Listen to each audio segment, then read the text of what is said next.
Are we going to wait for a few minutes here? No, no. No? All right. Okay, then. Good morning. I'm sorry. Good afternoon, everyone. Welcome to the plasma FIB demonstration. I am not Andres Trucco. I am Nick Radowski, even though he is the person whose account I'm in. So just a few reminders before we begin. To pin the speaker, please click on the 3 dots in the top right of the speaker's image and select pin. Links to the RSC and NIMET programs are posted in the chat for easy access.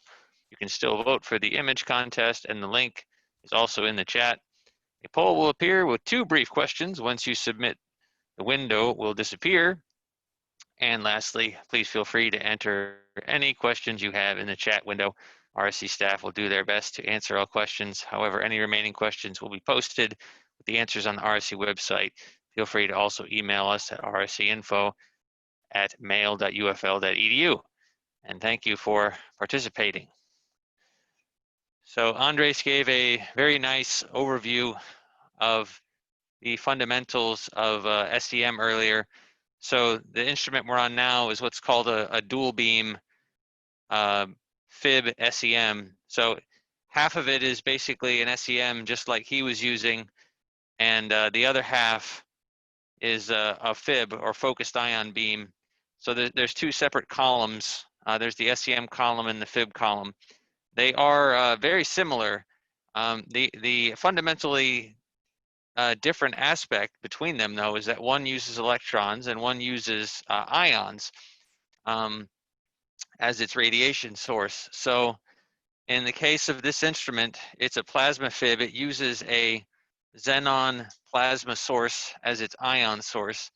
We do have another FIB, another dual beam instrument, I should say, which uses gallium as its ion source, which we're not demoing today. But if you see actually here on the screen, so you actually have the microscope control interface. So this image I'm seeing here on the lower right, this is the view inside the chamber. So you kind of see these 2 cone-shaped things here. These are this one hanging down. This is the SEM, and this one off at an angle, which is kind of blocked a little bit here. This is the FIB column, and right now we're hovering over this this SEM stub right here, which actually has a transistor device on it, and that's what we're going to look at first here. So we're going to demo a couple things. We're going to demo how to just quickly cross-sectionally image a device, and then how to do what's called a lamella lift out. So I have here already, I have a live SEM image going here. So this is, let me mag out here a little bit so you can see this a little bit better. So this is actually a high electron mobility transistor device, otherwise known as a HEMT, which is based around gallium nitride, I should say. And we're actually hovered over right now in the image. We're centered over what's called the gate region of the structure. And just very quickly, I'm tuning the image here.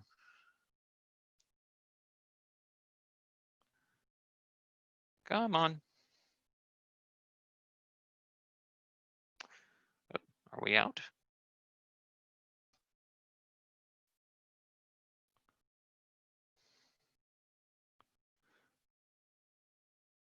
Okay, there we go.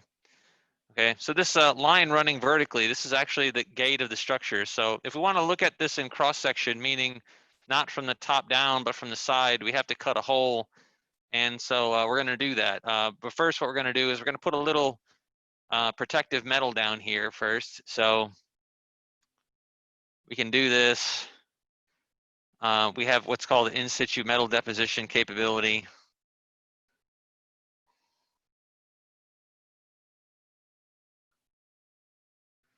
And so we can actually in-situ deposit. We have 2 different options for this. So the one I'm going to use now is platinum. There's also an option to deposit carbon. And yep, we'll go ahead and run this. So I'm doing this deposition with the electron beam as the assistive beam. You can do this with the ion beam as well. People ask me kind of frequently, how does this deposition process work? It's kind of a matter of debate still, but the prevailing theory right now is that it works by secondary electron generation. So if you hit your sample with a beam of either electrons or ions, you generate secondary electrons. So then the precursor molecules that are used to form the metal, they react with those secondary electrons and they end up decomposing, and you get basically a metal left behind. So right now we're shooting into the chamber these organometallic molecules, and it has a really long name. It's like, I don't know, I want to say it's like 50 or 60 characters. It's cyclo blah blah blah platinum something or other.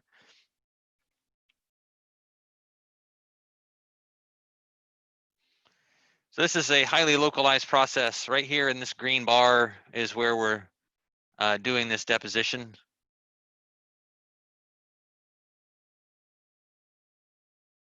So this is highly site-specific is the correct terminology. You can do this cross-sectioning with a FIB with a high site specificity. You can get well below a micron. There have been reports of people who've been able to do this on devices and structures where they're endpointing things that are a few tens of nanometers in size. So it is highly site-specific.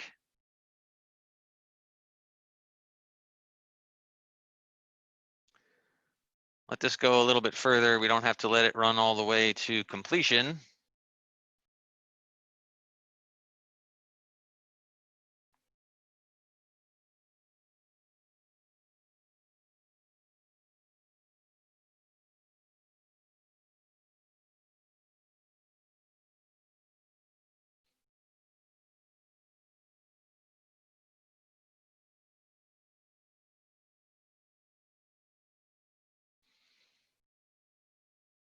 Go ahead and stop it there. All right. All right, so there we go. So we got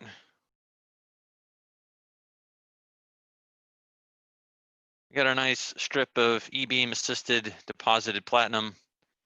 Just really quickly here, I'm going to change my E-beam settings.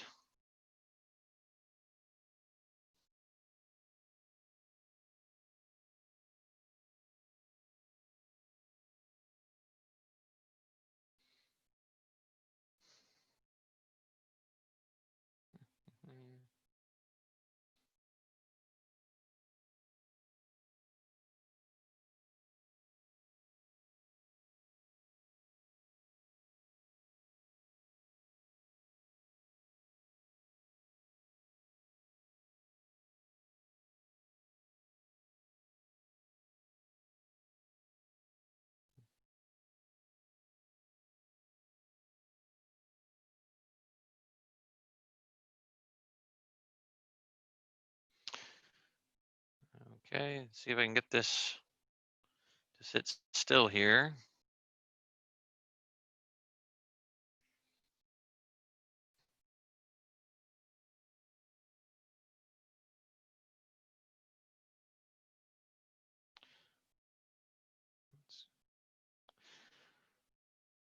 I'm trying to minimize the image movement right now.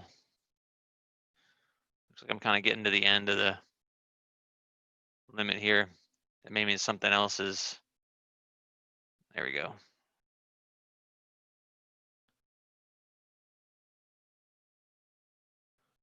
right, we'll leave that alone for now. All right, so we put down some platinum, and now we have to basically cut a hole from the side. So I'm gonna tilt the stage here. You can see we're getting kind of normal to the ion beam, although I'm not perfectly normal.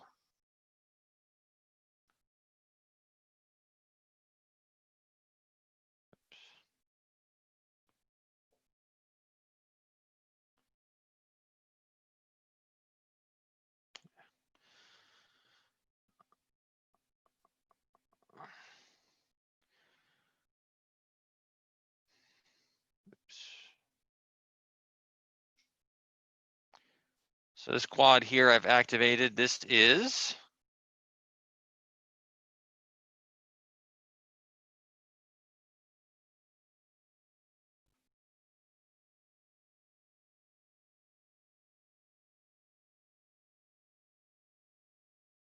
all right, so now we're looking at an ion beam image. And what I'm going to do here is I'm going to cut a hole from the top.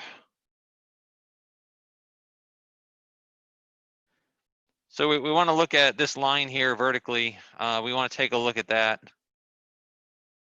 in cross section. And we can make this.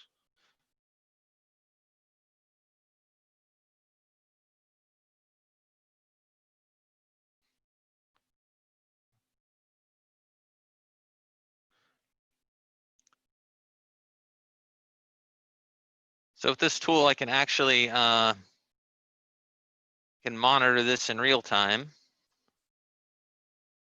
You can actually see the electron beam image while the sample's being cut into with the ion beam. So hopefully you can see that here. So here's the hole that's being cut with the ion beam. Again, this guy right here is what we're interested in looking at.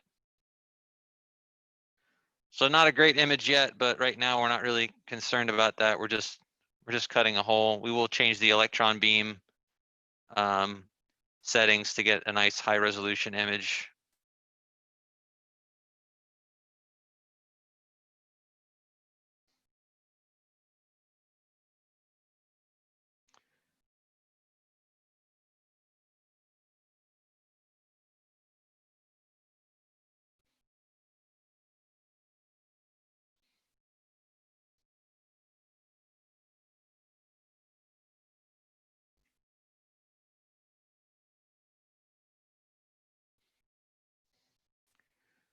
All right, so that's good enough here.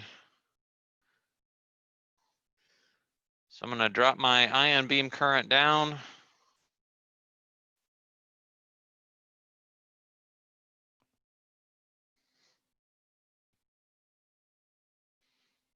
And I'm going to draw another pattern.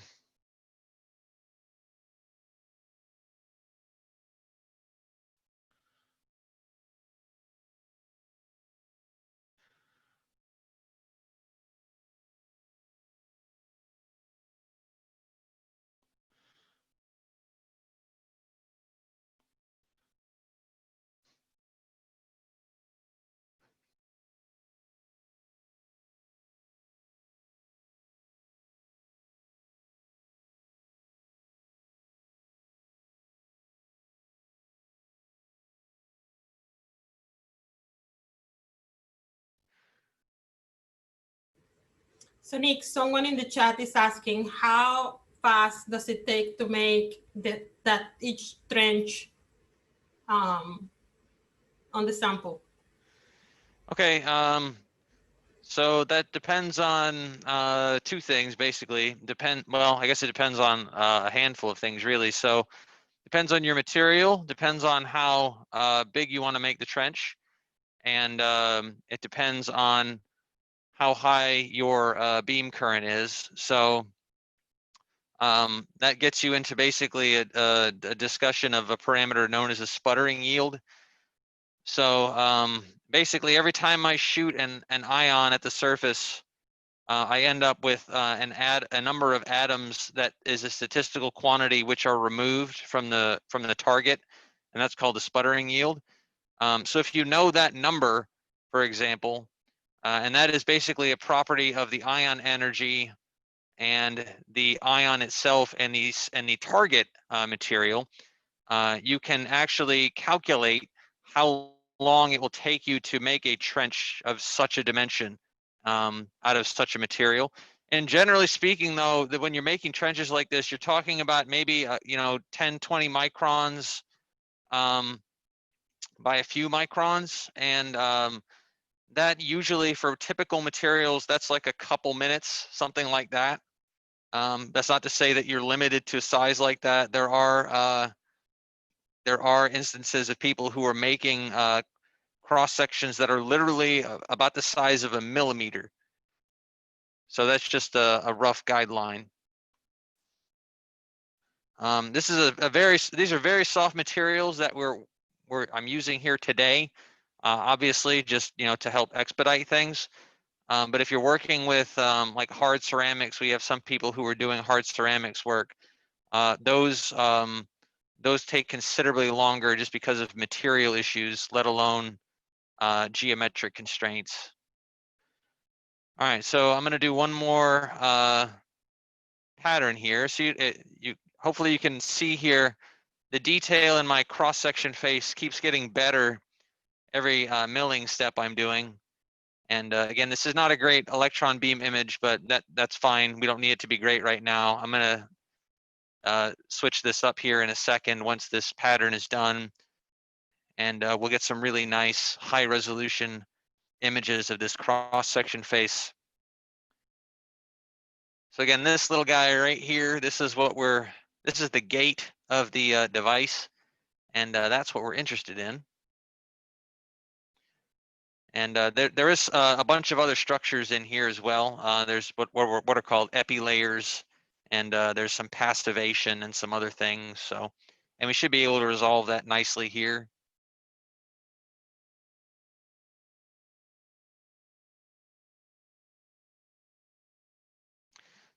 So this is a system that it also has an automated feature where you can basically set it to take slices of a cross section and then image, and then take slices and then image. It's what's known as serial sectioning. And you end up with this massive data set of images that can be used to do a bunch of different things. To basically do like a three-dimensional reconstruction of the volume of material that you've cut out, amidst other things. That's a very time-consuming process. That's something that usually ends up taking several hours to do. If you just want to image the cross-section face like this is just a matter of a few minutes usually. I'm going to pause this.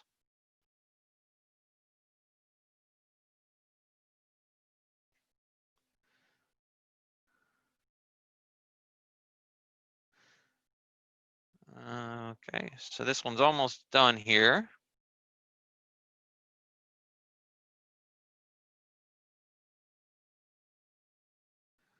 All right, so I am going to drop my electron beam current down. And then I'm going to switch into what's called immersion mode, which is, I like to, when I describe this to people, I tell them it's like high definition TV versus low definition TV, or I guess regular definition TV. Okay, so you can already see a pretty big difference here, but we'll tune this up here and we'll make it look even nicer.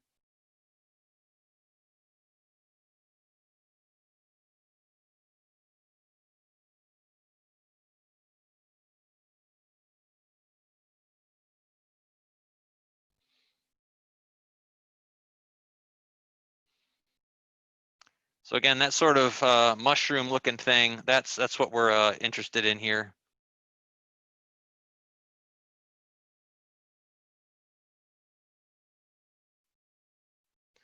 So to give you an idea, the electron column on this tool is capable of sub-nanometer resolution, and we can should be able to show you that here. We can resolve, let's see here. All right, so we need to stigmate this.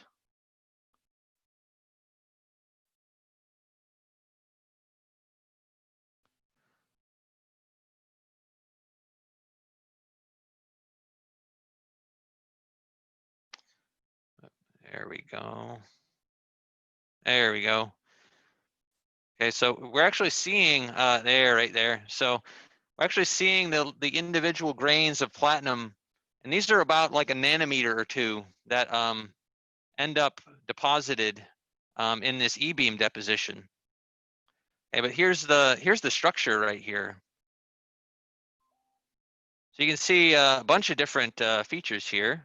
What am I going to do here? I'm going to turn this on here. Automatic cross section. Okay, there we go. So we've got a bunch of, down here, this is the substrate, and then we've got some epi layers. And then we've got, like I said before, this mushroom looking thing here, which is the gate. Go ahead and get a good focus. Yeah, like right about there.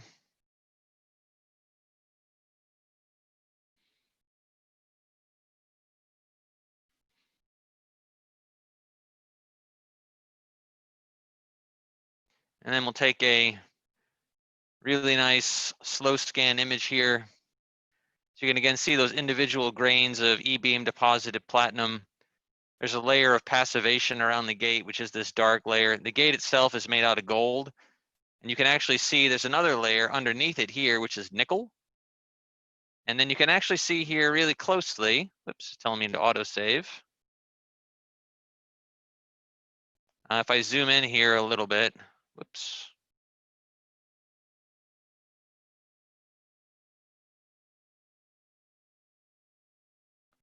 You can actually see here, there's another layer between this and the nickel, which is actually aluminum gallium nitride. And that's only about, it's a few nanometers thick. So we do have, this is a very powerful tool in terms of its high resolution imaging capabilities. There we go. All right, so I'm gonna switch back here. So the other thing we wanted to demo is what's called an in-situ liftout. So one of the main applications of FIB is to make TEM specimens. So, and the way that that's normally done is via a process known as in-situ liftout, where basically we make a specimen. Come on, there we go. We make a specimen and then we end up actually plucking it out and putting it on what's called a grid. Okay, so this is not the one we're going to lift out. I have one that's already been made, partially, I should say, and we will go to that one. And if this goes according to plan,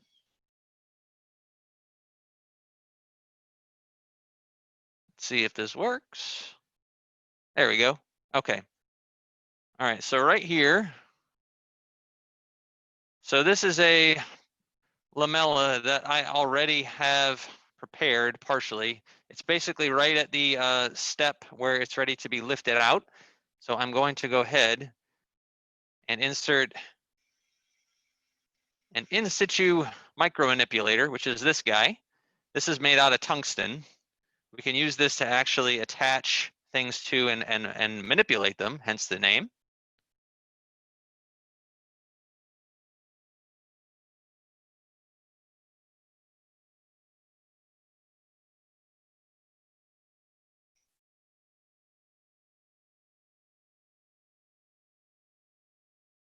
Oops.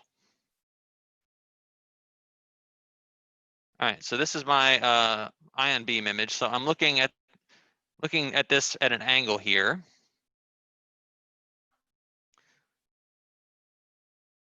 So you're going to see the ion or the micromanipulator in the ion beam image going to come in from the upper right.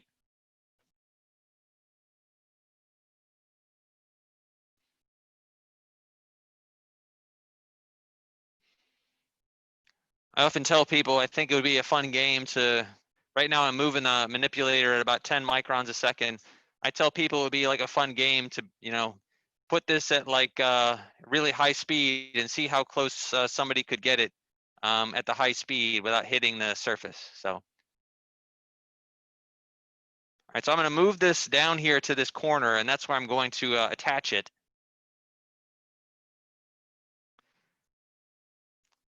I once had a student describe this very eloquently as like docking with the space station, and I think that's actually that's a very good analogy.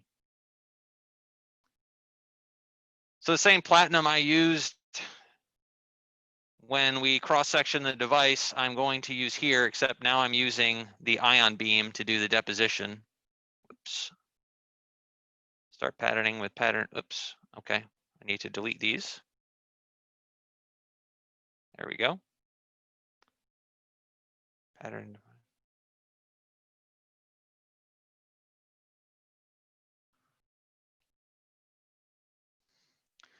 All right, so right here, we're looking at the live electron beam image. So right here, I'm basically getting a weld between the manipulator and the lamella. The lamella at this stage is far too thick to do TEM on. You don't want to lift it out though when it's basically electron transparent because you have to do more thinning to it. But you can see right here, we're getting a buildup of the platinum. And so that's more than enough really, okay? And so now,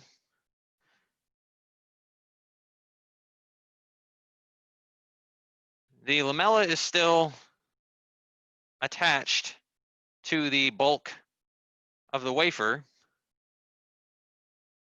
right over here in this corner. So I have to cut that in order for it to become free. Go ahead and do this. Whoops. Is there one over here I don't know about? I think there might be. All right, there we go. Okay. So now if all goes according to plan, we should see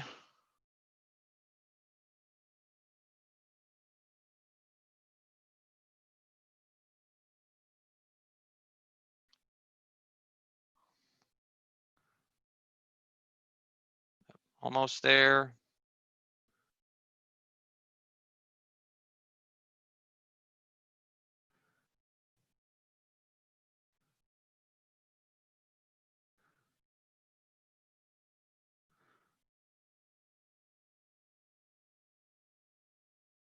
And I can't really see it. All right, we'll have to try this up. Let me try a little bit higher current here.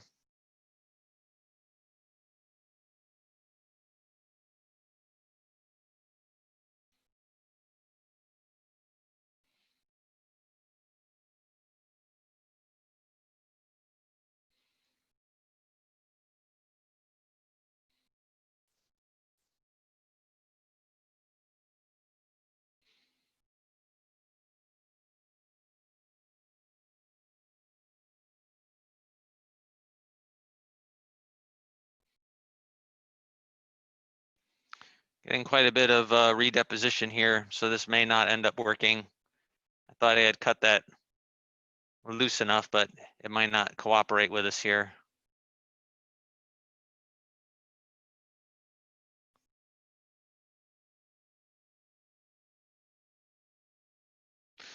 Okay, so I'm not sure. This may come out here. I guess we'll have to see.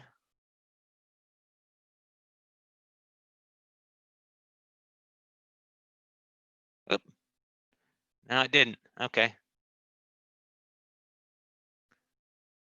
So I ended up with a little bit of redeposition here, which happens sometimes. We've been kind of noticing that with this instrument. So what we can do though,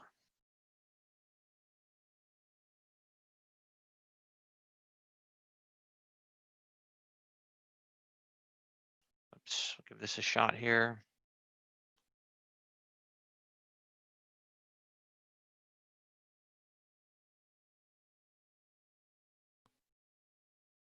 We can give this one more try. Sometimes this works, sometimes it doesn't.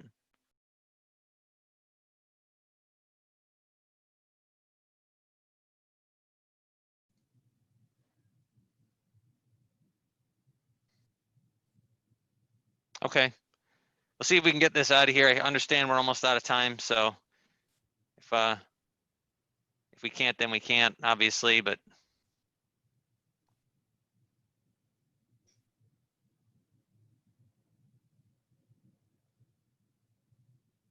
all right, we'll try this once more here. Oops.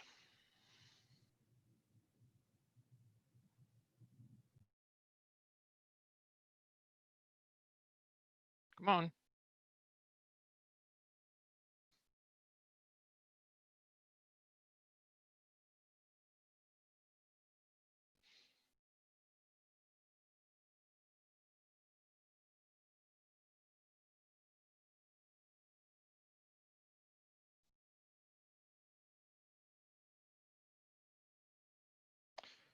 All right, we'll give this one more shot.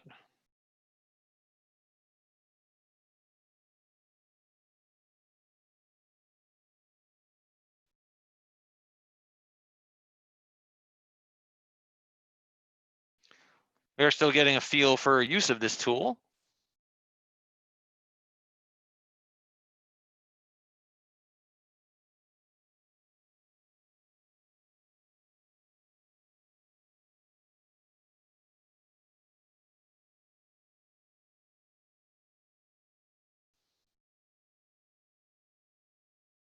And I don't think it's going to work. All right, so I think we probably should stop there. So, all right, so I was able to show you the cross-sectional imaging. Certainly, there's another aspect to this, which is lefting out lamellas, which it's kind of difficult to show all of it inside half an hour. But of course, if you have questions, please let us know. So thank you for joining us. And the next event, I believe, is the virtual clean room tour. So don't forget to vote in the image contest, and we'll see you all shortly. All right, thank you, Nick. Appreciate it. Yep, the link to the clean room tour is in the chat, as well as the link to the scavenger hunt. So hope to see you all there. Thanks. Bye-bye.